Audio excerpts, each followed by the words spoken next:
Now we have the starting of the session. I request our senior advocate and Advocate General, Sri Vijay Narayanan, sir, to give the special address. May I request Om Prakash sir first to give an introduction to the seminar before I invite Vijay Narayanan. Sorry, thank you. Honorable Justice Mukhopadhyay, Honorable Justice Mani Kumar, Mr. Vijay Narayanan, the Advocate General of the State, Mr. A. R. Sundaresan, Honorable Judges, friends at bar.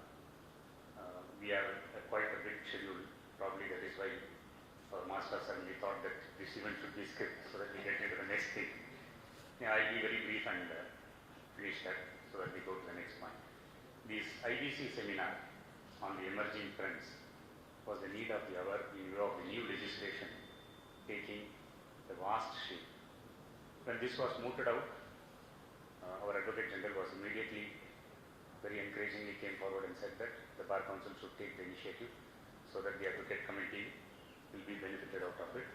So we started off with this program, talk on this program from March, and with the intervening vacation, we scheduled it to June so that our Lordship Justice Mukhopadhyay was able to participate in that. The IBC seminar as an emerging trends, what it seeks to achieve is the moot point. As you are aware that with the coming in of Insolvency and Bankruptcy Code, there is a lot of things which are happening in terms of adjudication, in terms of litigations before various courts. Earlier, as Mr. Karthik Seshadri was also pointing out, a winding up petition used to take 5 years, 10 years. You had recovery suits before the civil courts taking a huge amount of time. And likewise, as an advocate, you would always have a kind of specialization which we are looking at. Advocates specializing in company petitions, advocates specializing in civil suits, advocates specializing in service matters, vast things of things. Now, what this code has now achieved is that trying to bring about all these things before a single forum and in a single procedure. That is the first and foremost an emerging trend which is coming out of IBC. Today, before the adjudicating authority for the initiation of CIRP or post the CIRP, you have every other claimants, every other stakeholders in respect of any corporate who is there before the tribunal seeking for their enforcement of rights. So therefore, vast litigations which are spread over various forums is now focused to one particular forum and one particular procedure. With the 3 years of experience, I find that there have been a lot of positive things which are happening with the IBC coming into force. Because one thing which was put forth when this code brought is that the earlier recovery mechanisms of DRT Act or SARFAESI Act did not yield the required results. Concerns of huge NPAs being built up. So therefore, the requirement of a statute which will address all these things. So in that context, what the IBC seeks to achieve is, there is a timeline which is fixed. We cannot, as in the past, think about 2 years, 3 years or 5 years of a litigation traveling here and there. What it has to be required is that within the timeline you have to find a solution, you have to find a resolution, or it goes to liquidation. Likewise, for initiation of this, it is not required that only a financial creditor does. Today, any stakeholder, maybe a financial creditor, maybe an operational creditor, any one of them can trigger. The code only differentiates as between these two people as to certain checks and balances. Other than that, on initiation, every stakeholder has a say. Now, the code requires that anything should be done within 180 days, at the most it is 270 days. So therefore, the next trend which is set forth is that the time limit which the code seeks to achieve, by which the resolution should happen. If I have to tell you in a simple terms, earlier a seller sells a goods to a company. Now, as between them there is some dispute. We would have seen that it goes to a civil court at first round, then a first appeal to a district court, then a second appeal to the High Court, then it goes to the Supreme Court. Time spent is invariably from 3 years, 5 years, 7 years, 12 years. You had all these experiences.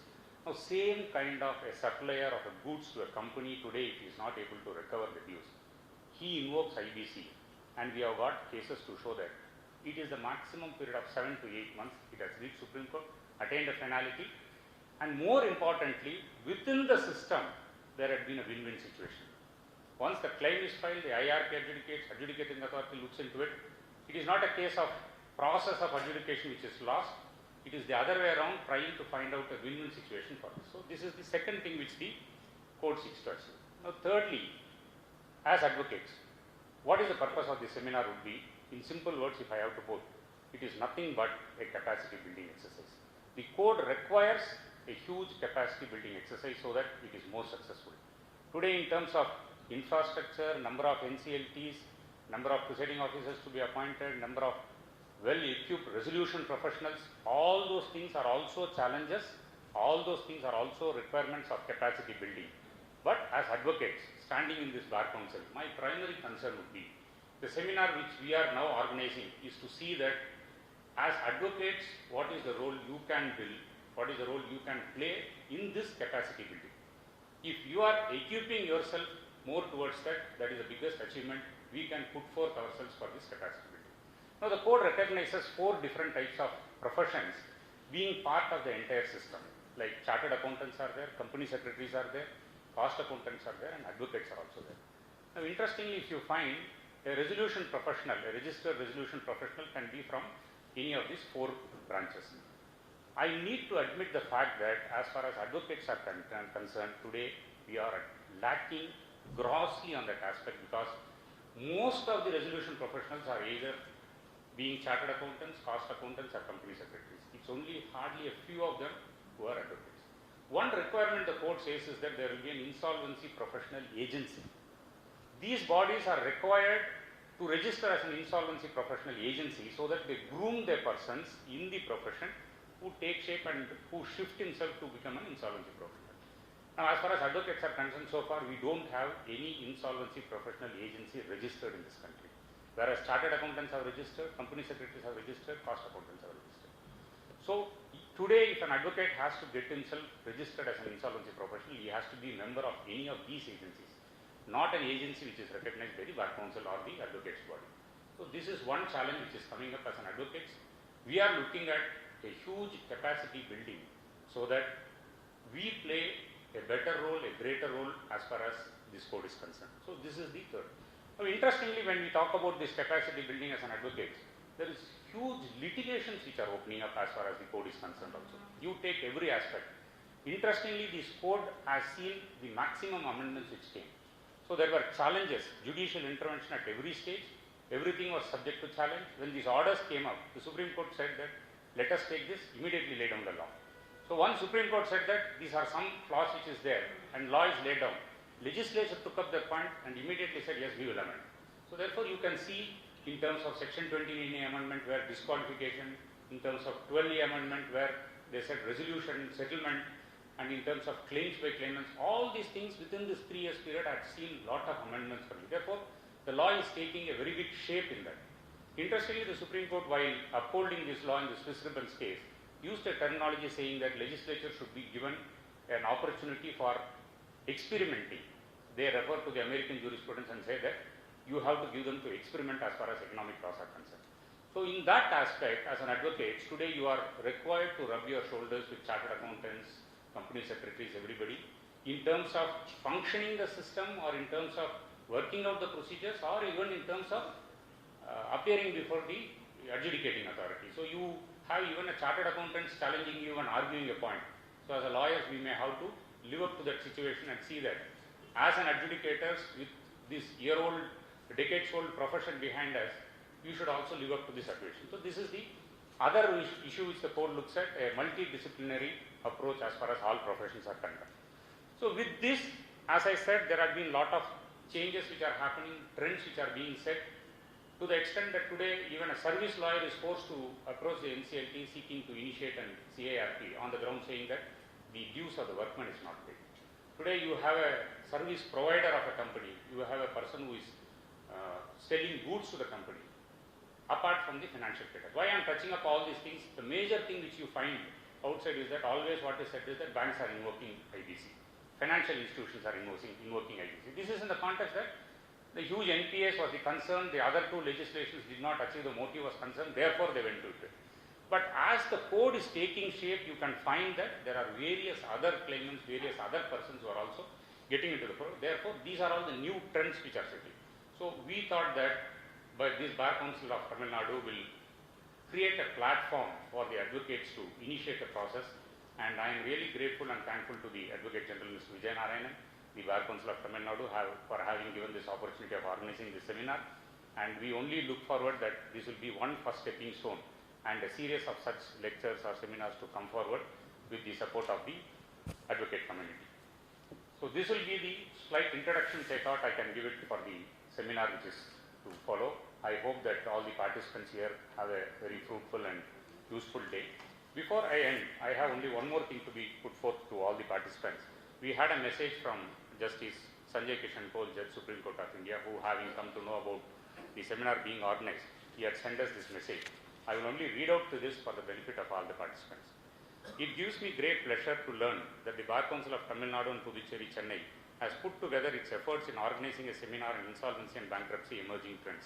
I am happy to know that the event will be graced by several eminent guests including Justice S.J. Mukhopadhyaya, Chairman NCLAT, Justice S. Manikumar, Justice M. Venugopal, Justice R. Subramaniam, Justice Anita Sumant, Mr. B.S.P. Prakash Kumar, NCLT Chennai, and Mr. Sumant Batra, President, Society of Insolvency Practitioners of India, whose presence will definitely contribute to the success of the program. This seminar, organized to examine the latest trends in the insolvency and bankruptcy landscape in the background of the recently legislated and ever-evolving Insolvency and Bankruptcy Code, could not have arrived at a more opportune juncture, with the central government and the Insolvency and Bankruptcy Board of India currently being in the midst of consultations for modifying the regulations notified under the code by early 2020. A code like the Insolvency and Bankruptcy Code, which places its trust on faster recovery of stressed assets and quicker resolution timelines, provides a great impetus to the Indian economy, making the domestic market investment friendly, opening it to global investors and securing an exceptional growth trajectory for the country. This code, which envisages interaction with a diverse set of stakeholders, can attribute its successes in these nascent stages to the manner in which it has been implemented, with both the Supreme Court as well as the legislature stepping in to expeditiously clarify its provisions and amend them as and when such need is felt by the various stakeholders in the markets. To this effect, two major sets of amendments have already been passed in the code, bringing key changes in the form of debarring loan defaulters from bidding for any stressed assets, allowing promoters of MSMEs to bid for their companies in order to ensure more buyers for smaller companies, tinkering with the percentage threshold for approval of resolution plans by the creditors to ensure maximum consensus, giving rights to home buyers to be financial creditors, amending the definition of related parties to widen the pool of bidders, thereby enhancing the probabilities of resolving a case. The Apex Code 2 has made timely interventions in order to oil the machinery properly. These clarifications have been instrumental in allowing for a uniform understanding of the code, lending clarity to basic concepts like the period from which the code became applicable, the understanding of when a dispute exists under the code, etc. Certain other judicial pronouncements have also given this code its teeth by inter alia, giving its overriding effect over other similar laws and ensuring that the time limits prescribed under it are adhered to.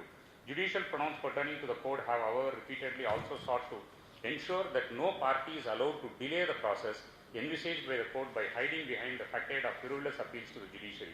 A testament to the appropriate interventions and effective implementation of the code is in the official figures, which indicate that as on March 1, 2019, 4,452 cases were disposed of at the pre-admission stage, settling an amount of around 2.202 lakh crores, while 66 cases were resolved after adjudication and 260 cases were ordered for liquidation. In the 66 case resolved, creditors were able to realize a lump sum amount of around 80,000 crores. Further, an expected quantum of 70,000 crores is expected from the adjudication of pending cases in 2019 alone. A further indicator of the improving tides is the declaration by the Insolvency and Bankruptcy Board of India of an increased conversion of non-performing assets into standard accounts and a decline in new accounts falling into NPA category. Additionally, it has been noted that the recovery rate has been substantial increase under the IBC as compared to the recovery rates under previous regimes. The effectiveness of the IBC becomes further evident with an increased number of debtors paying their debts at the pre-admission stage to prevent any declaration of insolvency. While the achievements have been heartening, as oft remarked, the road to success is always under construction, and the road ahead is indeed long. In a field that requires ever-evolving techniques and mechanisms, a constant need for increasing the efficiency of the insolvency resolution and liquidation framework for corporate, individual and partnership firm is always felt. Such efficiency demands a check on the use of dialectic tactics like deliberate engagement of parties in frivolous and excessive litigation that lead to a deviation from the time limits prescribed, rendering the formal process envisaged by the code and its very objective OTOs. In fact, infrastructural requirements in terms of increased benches and larger staff as well as more information utilities needed for a widespread and successful application of the code are other aspects that demand attention so as to enable a conducive environment for the timely resolution of stressed assets. With the climate being such, I am glad that the Bar Council of Tamil Nadu and Puducherry, Chennai has created such a wealthy opportunity for further discussion on the emerging trends in the insolvency and bankruptcy environments. I am convinced that discussions such as these will play an instrumental role in ensuring that the code is met with resounding success in the years to come. With my best wishes, I thank Honorable Justice Sanjay Kishan Paul for this wonderful message. I thank you very much. Thank you so much, sir, for that valuable introduction. That was very informative.